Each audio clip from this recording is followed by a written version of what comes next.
കൂട്ടുകാർക്ക് നല്ലൊരു ദിവസം ആശംസിച്ചുകൊണ്ട് മാമ്പഴത്തിന്റെ പുതിയ വീഡിയോയിലേക്ക് സ്വാഗതം. ആദ്യമായിട്ട് കാണുന്നവരാണെങ്കിൽ ചാനൽ ഇഷ്ടപ്പെട്ട് ഒന്ന് സബ്സ്ക്രൈബ് ചെയ്യാൻ മറക്കരുതേ.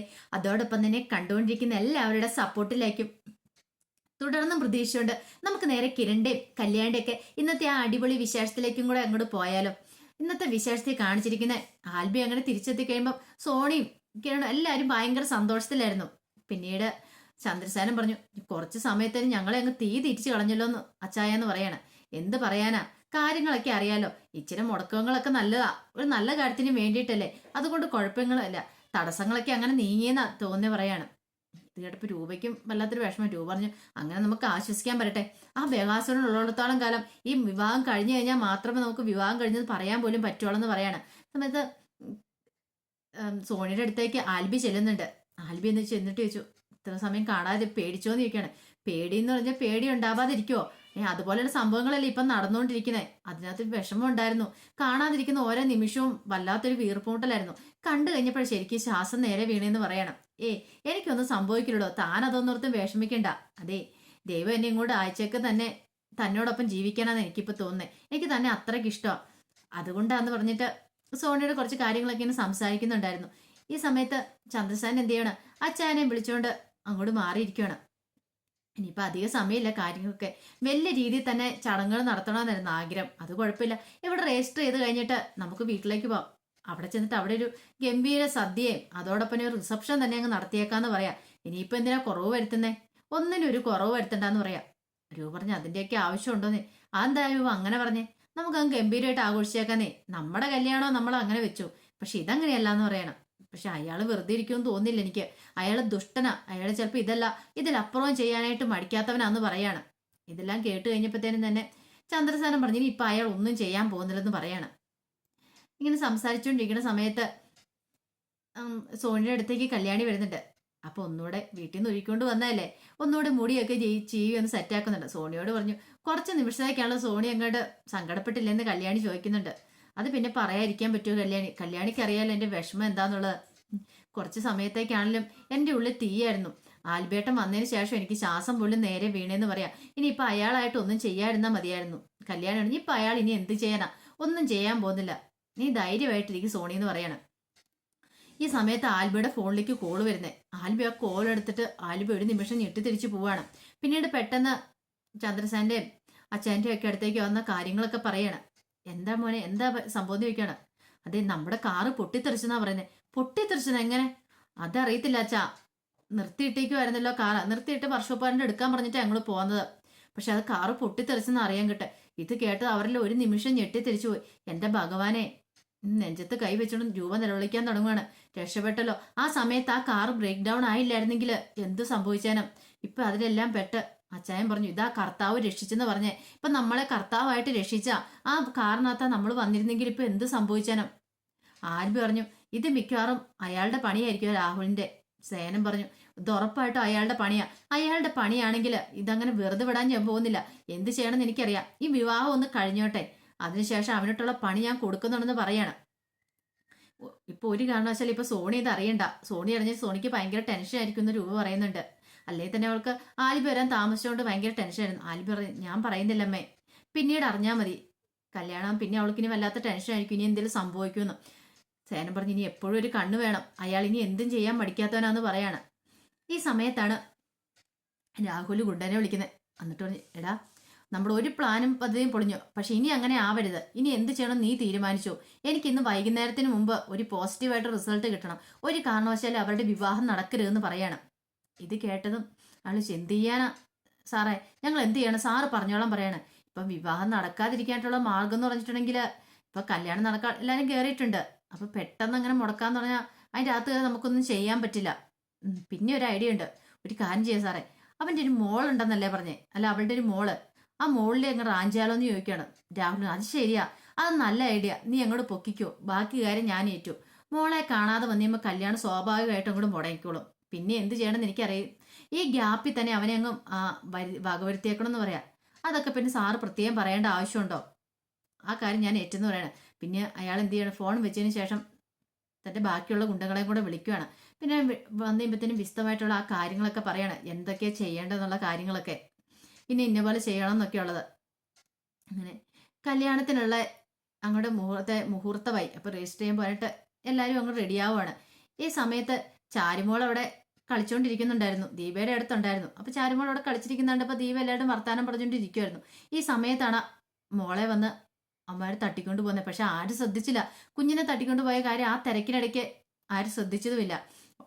പിന്നീട് അമ്മമാര് കുഞ്ഞിനെ എടുത്തുകൊണ്ട് നേരെ വണ്ടിയെ കയറിയപ്പത്തിന് കുഞ്ഞു കിടന്ന് കരയാൻ തുടങ്ങി. കുഞ്ഞു കരച്ചിൽ നിർത്തുന്നുണ്ടായിരുന്നില്ല. അപ്പോഴത്തെ ഇതിങ്ങനെ ചീവീട് പോലെ കിടന്ന് കരഞ്ഞോണ്ടിരിക്കുകയുള്ളൂ. പ്രശ്നമാവും ആശാനെന്ന് ചോദിക്കുകയാണ്. എന്ത് പ്രശ്നം? അത് കുറച്ചേരം കരഞ്ഞു കഴിയുമ്പോൾ അതും കൂടെ നിർത്തിക്കോളൂ എന്ന് പറയാണ്. അല്ലെങ്കിൽ അതിന് വല്ല മിഠായി എന്തെങ്കിലുമൊക്കെ വാങ്ങിച്ചു കൊടുക്കാം. അതോടുകൂടി അതിന്റെ കരച്ചിലങ്ങ് തീരുമെന്ന് പറയാണ്. പിന്നീട് രാഹുലിനെ വിളിച്ചിട്ട് പറഞ്ഞു, സാറേ, സാറ് പറഞ്ഞ പോലെ കുഞ്ഞിനെ പൊക്കിയിട്ടുണ്ട്. ഇനി എന്ത് ചെയ്യണമെന്ന് സാറ് പറഞ്ഞാൽ മതി. അതേപോലെ തന്നെ ഞങ്ങൾ ചെയ്തോളാന്ന് പറയണം. ഇനിയിപ്പോൾ ഒന്നുകൊണ്ടും പേടിക്കണം. ധൈര്യമായിട്ട് ഞാൻ പറയുന്ന സ്ഥലത്തേക്ക് കൊണ്ടുപോരെ. ഇനിയിപ്പോൾ എന്ത് ചെയ്യണമെന്ന് എനിക്കറിയാം. രാഹുലിനോടാ കളി. ഇപ്പൊ കുഞ്ഞിനെ കാണാതെ അവറ്റകൾ അവിടെ കിടന്ന് കരയുന്നുണ്ടായിരിക്കും എന്ന് പറയണം. പിന്നീട് രാഹുൽ ഫോൺ വെച്ച് ഭയങ്കര സന്തോഷത്തിലായിരുന്നു. രാഹുൽ കിടന്ന് പൊട്ടിച്ചിരിക്കുക. ഈ ചിരി കേട്ടോണ്ട് പിന്നെ അങ്ങോട്ട് ശാരി വരുന്നേ. ദൈവമേ, പിന്നെയും പെട്ടെന്ന് ദാണ്ട പൊട്ടിച്ചിരിക്കുന്നുണ്ട്. ഇങ്ങേർക്ക് ഇത് എന്തിന്റെ കേടാ എന്റെ ദൈവമേ. കുറച്ച് സമയത്തേക്ക് ഒരു സമാധാനം ഉണ്ടായിരുന്നു. സരി വന്നിട്ട് എന്താമ്മേ എന്താന്ന് ചോദിക്കുന്നത്. ദേ ഇതെങ്ങ് നോക്ക്, നിന്റെ അച്ഛൻ കിടന്ന് കാണിക്കുന്നുണ്ടോ. എന്റെ ദൈവമേ, ഈ അച്ഛന് വീണ്ടും ഇളയും തോന്നേ. അമ്മേ, ഇതിങ്ങനെ വെച്ചോണ്ടിരുന്നാൽ ശരിയാവത്തില്ല കേട്ടോ. ഞാൻ പറഞ്ഞ എത്രയും പെട്ടെന്ന് അച്ഛനെ ഒരു ഹോസ്പിറ്റലിൽ കൊണ്ടുപോകണമെന്ന്. ഇനി വെച്ചോണ്ടിരുന്നിട്ട് പിന്നെ എന്താ നാട്ടുകാരെയും കൂടെ വിളിച്ച് അറിയിക്കാനാണോ എന്ന് ചോദിക്കുകയാണ് അച്ഛന് ഭ്രാന്താന്നുള്ള കാര്യം. ഒരു കാര്യം ഞാൻ പറഞ്ഞേക്കാം. എൻ്റെ കുഞ്ഞിന്റെ വല്യച്ഛനൊരു ഭ്രാന്തനാന്ന് അത് എനിക്ക് ഒട്ടും താല്പര്യമില്ലാത്ത കാര്യമാണ്. അതുകൊണ്ട് ഞാൻ എത്രയും പെട്ടെന്ന് ഇവിടുന്ന് പോകാൻ പോവാം മനുവേട്ടനോട് പറഞ്ഞിട്ട്. എനിക്കിനി കുടുംബത്തിൽ നിൽക്കാൻ പോലും താല്പര്യമില്ലെന്ന് പറയാം. മോളെ, നീ അങ്ങനെ പറയരുതേ. നീ പോകണേ, എന്നെയും കൂടെ കൊണ്ടുപോകും. ഈ ഭ്രാന്തന്റെ കൂടെ താമസിക്കാൻ എന്നെ കൊണ്ടൊന്നും പറ്റില്ല. അറിയാലോ നിനക്ക്. ഞാൻ ചോദിച്ചു നോക്കട്ടെ മനുവേട്ടനോട്. മനുവേട്ടൻ എത്രയും പെട്ടെന്ന് ഇവിടുന്ന് പോകാൻ പറയാം. ഇല്ലെങ്കിൽ മിക്കവാറും എന്നെ മനുവേട്ടനെ കൂടെ മിക്കവാറും എൻ്റെ അച്ഛനാന്ന് പറഞ്ഞിട്ട് കാര്യമില്ല. ഇങ്ങേര് ചിലപ്പം കുത്തിക്കൊല്ലുമെന്ന് പറയണം. ഇത് കണ്ടപ്പോൾ ശാരി പറഞ്ഞു, ശരിയാ, ഇങ്ങേര് മിക്കവാറും നിങ്ങളെ മാത്രമല്ല എന്നെയും കൂടെ ആയിരിക്കും ആദ്യം തീർക്കുന്നത്. ഇപ്പൊ ഇങ്ങേർക്ക് എന്താ സ്വഭാവം. ചില സമയത്ത് ചിരിക്കും, ചില സമയത്ത് കരയും. ഇതൊക്കെ ഭ്രാന്തിന്റെ ലക്ഷണങ്ങളൊന്നും കേട്ടിട്ടുണ്ട്. ദൈവമേ, ഇതിപ്പോ കാണേണ്ട ഒരു അവസ്ഥയാണല്ലോ വന്നേക്കുന്നത്. ഇതിന് മാത്രം എന്ത് തെറ്റാണോ ഞാൻ ചെയ്തേക്കെന്നും പറഞ്ഞുകൊണ്ട് അവിടെ പോവാണ്. അപ്പൊ സരിയ പറഞ്ഞു, എന്ത് തെറ്റ് ചെയ്യാനോ, ഇതെല്ലാം അവറ്റകളുടെ കളിയാ.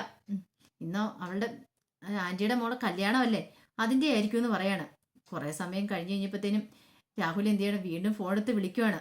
കാര്യങ്ങൾ ഉടൻ വരെ എത്തിയെന്നറിയാം. എന്നിട്ട് ചോദിച്ചു, എടാ ഞാൻ പറഞ്ഞ സ്ഥലത്തേക്ക് കൊണ്ടുവന്നോ, അവിടെ എത്തിക്കോ, ഞാനിപ്പോൾ ഒരു 5 മിനിറ്റുള്ള അങ്ങോട്ട് വരാമെന്ന് പറയാണ്. അങ്ങനെ രാഹുൽ അങ്ങോട്ട് പുറത്തേക്ക് ഇറങ്ങാൻ തുടങ്ങുമ്പോഴത്തേനും ശാരി വന്നിട്ട്, അല്ല നിങ്ങളിത് എങ്ങോട്ടാന്ന് ചോദിക്കും.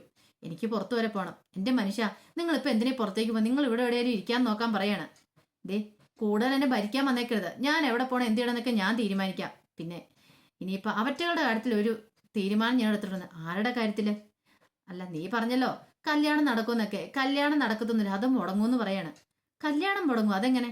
അതൊന്നും നീ കൂടുതൽ ഇങ്ങോട്ട് ചോദ്യമൊന്നും വേണ്ട. നീയൊക്കെ വിചാരിച്ചോണ്ടിരിക്കുന്നതിനാ എനിക്ക് പ്രാന്താ. ഞാൻ പ്രാന്ത് കാരണം ഓരോ വർത്താനങ്ങളൊക്കെ പറയാന്നല്ലേ. എന്നാ കൂട്ടിക്കോ. അങ്ങനെയല്ല, കല്യാണം മുടങ്ങും, നിനക്കൊക്കെ സന്തോഷിക്കാന്ന് പറഞ്ഞിട്ട് രാഹുൽ അങ്ങോട്ട് ഇറങ്ങി പോവാണ്. ഇത് കേട്ടപ്പോൾ മനോഹർ അങ്ങോട്ട് ഇറങ്ങി വന്നു. മനോഹറിന് മനസ്സിലായി എന്തൊക്കെയോ കുതന്ത്രങ്ങൾ തന്റെ അമ്മായിച്ചന് ഒപ്പിച്ചിട്ടുണ്ട്. അതെന്താന്ന് അറിയത്തില്ല. എന്തോ കാര്യമായിട്ട് സംഭവിച്ചിട്ടുണ്ട്. അതാണ് ഇത്ര സന്തോഷത്തോടെയുള്ള പോക്ക്. ആർക്കിട്ടോ പണി കൊടുത്തിട്ടുണ്ട്. ഇപ്പൊ കല്യാണം മുടങ്ങാൻ വേണ്ടി എന്തെങ്കിലും ചെയ്തിട്ടുണ്ടോ എന്നും അറിയത്തില്ല. ഈ സമയത്ത് ശരണ്യ അങ്ങോട്ട് വരുന്നുണ്ട് കല്യാണം നടക്കുന്നിടത്തേക്ക്. അപ്പൊ ശരണ്യനെ കണ്ടപ്പോൾ കല്യാണി ഓടി വരുവാണ്. ശരണ്യോട് ചോദിച്ചു, അല്ല ബാക്കി ആരും കാര്യങ്ങളൊന്നും അറിഞ്ഞിട്ടില്ല അല്ലേ നിൽക്കും. ആരും ഒന്നും അറിഞ്ഞിട്ടില്ല, വാ കയറി വാ, ചടങ്ങുകളൊക്കെ നടക്കുന്നുള്ളെന്ന് പറയണ. അങ്ങനെ ശരണ്യ അങ്ങോട്ട് കയറി ചെല്ലുവാണ്. ശരണ്യനെ കണ്ടു കഴിഞ്ഞപ്പോൾ തന്നെ സോണിയെ പരിചയപ്പെടുത്തുവാണ്. ഇത് ശരണ്യ, വിക്രത്തിന്റെ ഇപ്പോഴത്തെ ഭാര്യ എന്ന് പറയാണ്. ഇത് കേട്ട് സോണി ഒരു ഞെട്ടലോട് കൂടിയാണ് നോക്കുന്നത്. കല്യാണി പേടിക്കൊന്നും വേണ്ട, ഞാൻ പറഞ്ഞിട്ടാ ശരണ്യ വന്നേന്ന് പറയാണ്. ഞാൻ വിളിച്ചിട്ടാ, ശരണ്യന്റെ കാര്യങ്ങളൊക്കെ അറിയാവുന്ന ആളല്ലോ എന്ന് പറയാണ്. പിന്നീട് ശരണ്യ സോണിയോട് പറഞ്ഞു, അതെ, അവനെപ്പോഴൊരു ദുഷ്ടന്റെ പിടിയിൽ നിന്നും സോണി രക്ഷപ്പെട്ട എത്ര ഭാഗ്യാന്നറിയാവോ. ഇപ്പോഴവൻ ശരിക്കും അനുഭവിച്ചോണ്ടിരിക്കുക. അവൻ നിങ്ങളുടെ മുന്നിൽ അഭിനയിച്ചോണ്ടായിരിക്കുന്നേ. അവൻ നിങ്ങളോടെല്ലാം പറഞ്ഞിരിക്കുന്നത് എന്താ, നല്ല ജീവിതമാണെന്നല്ലേ. പക്ഷെ നേരെ തിരിച്ചൊരു ജീവിതം അവന് കിട്ടിയേക്കുന്നത്. ഞാൻ അവനിട്ട് എണ്ണാറ വരപ്പിച്ചോണ്ടിരിക്കുക സോണി, നിനക്കറിയാവോ. എനിക്ക് കിട്ടിയ നല്ല ജീവിതമാണ്, അത് തല്ലി തകർത്തവനവന്. അവന് ഒരിക്കലും ഞാൻ വെറുതെ വിടാൻ പോകുന്നില്ല. നിനക്ക് കഴിയാത്ത ഇപ്പം ഞാൻ ചെയ്തുകൊണ്ടിരിക്കുന്നു പറയാ. പിന്നീട് സോണിയോട് പറഞ്ഞു, ഇനിയിപ്പോൾ കല്യാണം കഴിഞ്ഞതിന് ശേഷം നീ അവനെ വിളിക്കണം. അവനെ വിളിച്ചിട്ട് അവന്റെ മുന്നിൽ വെച്ച് തന്നെ ആൽബിയുടെ കയ്യെ പിടിച്ച് അവന്റെ മുന്നിൽ കൂടി നിന്ന് നടക്കണം. അത് അവനിട്ട് കൊടുക്കാൻ പറ്റുന്ന ഏറ്റവും വലിയൊരു അടിയെന്ന് പറയാണ്. സോണി പറഞ്ഞു, ഒത്തിരി നന്ദിയുണ്ട് ശരണ്യ, നിന്നോട് എനിക്ക് എങ്ങനെ നന്ദി പറയണമെന്ന് അറിയത്തില്ല. ഒരുപക്ഷെ എനിക്ക് ചെയ്യാൻ പറ്റാത്ത കാര്യങ്ങൾ ഇപ്പം നീ ചെയ്യുന്നത്. അന്ന് ഞാനിങ്ങനെ ബോൾഡായിട്ടൊരു തീരുമാനം എടുത്തായിരുന്നെങ്കിൽ എനിക്ക് കുറേ കാലം അങ്ങനെ കിടന്ന് വരില്ലായിരുന്നു. അവൻ്റെ സ്വഭാവം മുമ്പേ എനിക്ക് അറിയായിരുന്നെങ്കിൽ ഒരിക്കലും ഞാൻ ആ ചതിക്കുഴി പോയി പെടില്ലായിരുന്നു പറയാണ്. ആദ്യമൊക്കെ ഭയങ്കരമായിട്ട് ചേട്ടനെ തെറ്റിദ്ധരിച്ചു എന്നൊക്കെ പറയുന്നുണ്ട്. പിന്നെ അതൊന്നും കുഴപ്പമില്ല, അതൊന്നും സാരമില്ല എന്ന് പറയുന്നുണ്ട്. അങ്ങനെ കല്യാണത്തിനുള്ള സമയം എടുത്തു കഴിഞ്ഞപ്പോഴത്തേനും ചാരുമോളെ അന്വേഷിക്കുവാണ്. അത്ര സമയം ചാരുമോളെ കുറിച്ച് ആരും ചിന്തിച്ചു പോലുമില്ല. അപ്പൊ ചാരുമോൾ എന്തേന്ന് ചോദിക്കണം. അപ്പോഴാണ് ചാരുമോളെ എന്തേന്ന് എല്ലാവരും നോക്കുന്നത് തന്നെ. അപ്പം കല്യാണം ചാരുമോൾ ഇവിടെ ഉണ്ടായിരുന്നല്ലോ എന്ന് പറയാണ്. പിന്നീടാണ് അവര് അതേ കൂടെ ശ്രദ്ധിക്കുന്നത്. എല്ലാവരും അങ്ങോട്ട് നോക്കും, ചാരുമോളെ കാണുന്നില്ല. പെട്ടെന്ന് കിരണിന്റെ അടുത്തേക്ക് കല്യാണം ചോദിച്ചു, ചാരുമോളെ കണ്ടായിരുന്നു. ചാരുമോൾ ഉണ്ടായിരുന്നല്ലോ അവിടെ, കണ്ടില്ലോ എന്നുള്ള. പിന്നീട് അങ്ങോട്ട് അന്വേഷണം തുടങ്ങി. ചാരുമോളെ കാണാനില്ല എന്നുള്ള അറിഞ്ഞു കഴിഞ്ഞപ്പോഴത്തേനും സോണി അവിടെ നിന്ന് പൊട്ടിക്കരയാൻ തുടങ്ങി. രൂപ ആശ്വസിച്ച്, സാരമില്ല മോളെ, അവൾ ഇവിടെ എവിടെയും കാണും എന്ന് പറയണേ. ഇല്ലമ്മ, ഇവിടെ എല്ലാവരും നോക്കുന്നു, ഇതുവരായിട്ടും കണ്ടില്ലോ എന്ന് പറയാണ്.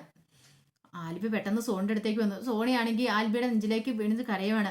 എനിക്ക് എൻ്റെ മോളെ ഇപ്പൊ കാണണം, ഇപ്പൊ കണ്ടില്ലെങ്കിൽ ഞാൻ മരിച്ചുപോയി, എനിക്ക് ഒരു നിമിഷം പോലും അവളില്ലാതെ ജീവിക്കാൻ പറ്റില്ലെന്ന് പറഞ്ഞ് പൊട്ടിക്കരയുവാണ്. എന്നിട്ടിപ്പോൾ ആൽബി പറഞ്ഞു, കരയണ്ട, നമുക്ക് എവിടെ ഉണ്ടെങ്കിലും കണ്ടുപിടിക്കാം, അവൾ അധികം ദൂരം ഒന്നും പോയി കാണില്ല, ഇവിടെ എവിടെയെങ്കിലും കാണും, സമാധാനിക്കാൻ പറയാണ്. ഈ സമയത്ത് ചന്ദ്രസേന ആൽബിനെ അങ്ങോട്ട് വിളിച്ചിട്ട് പറഞ്ഞു, ഒരുപക്ഷെ ഇനിയിപ്പം രാഹുൽ ഇങ്ങനെ എന്തേലും പണി ഒപ്പിച്ചതായിരിക്കോ, ചാരുമോളെ ഇനിയിപ്പോൾ ആരും തട്ടിക്കൊണ്ട് പോയതായിരിക്കും എന്ന് പറയാണ്. ഇത് കേട്ടതും ആൽബി പറഞ്ഞു, അങ്ങനെ എന്തേലും ആണെങ്കിൽ ഞാൻ അയാളെ വെറുതെ വിടാൻ പോകുന്നില്ല അച്ഛാ, എന്ത് ചെയ്യണമെന്ന് എനിക്കറിയാമെന്ന് പറയാണ്. ആ ഒപ്പം തന്നെ കിരണും ചന്ദ്രസേനും എല്ലാവരും കൂടെ കൂടി. അപ്പൊ ഇനി നമ്മൾ കാണാൻ പോകുന്നു പറഞ്ഞിട്ടുണ്ടെങ്കിൽ രാഹുലിനെ പഞ്ഞിക്കിടുന്ന കുറെ രംഗങ്ങളൊക്കെ ആയിരിക്കും. അപ്പൊ ഇതിന്റെ ഫുൾ വിശേഷം വന്നിട്ടില്ല കേട്ടോ. ഫുൾ വിശേഷം വന്നു കഴിയുമ്പോൾ അതും കൂടെ കൂട്ടി ഞാൻ അപ്ലോഡ് ചെയ്യാം കേട്ടോ. അപ്പൊ ഇനിയിപ്പം ആൽബി പോയി രക്ഷിച്ചോണ്ട് വരും ചാരുമോളെ. ഇനിയിപ്പം രാഹുലാന്ന് അറിഞ്ഞു കഴിയുമ്പം രാഹുലിന് ഇനിയിപ്പോൾ രൂപ വെറുതെ വിടാൻ പോകുന്നില്ല. ഇത്രയും കാലത്തെ പോലെ ആയിരിക്കില്ല. ചാരുമോളെ തൊട്ട് കളിച്ചിട്ടുണ്ടെങ്കിൽ ഇനിയിപ്പം രാഹുൽ ആങ്ങളെന്നുള്ള കാര്യമൊക്കെ രൂപ അങ്ങോട്ട് മറക്കും. രൂപ ഒരു സമകാര താണ്ഡവം തന്നെ ആടും. അതിന്റെ വിശേഷങ്ങളാണ് കാണാൻ പോകുന്നത്. ആ വിശേഷങ്ങൾക്കായി നമുക്ക് എല്ലാവർക്കും കാത്തിരിക്കാം കേട്ടോ. ഒരിക്കൽ കൂടി എല്ലാവർക്കും നല്ലൊരു ദിവസം ആശംസിച്ചുകൊണ്ട് നിർത്തുന്നു. നന്ദി.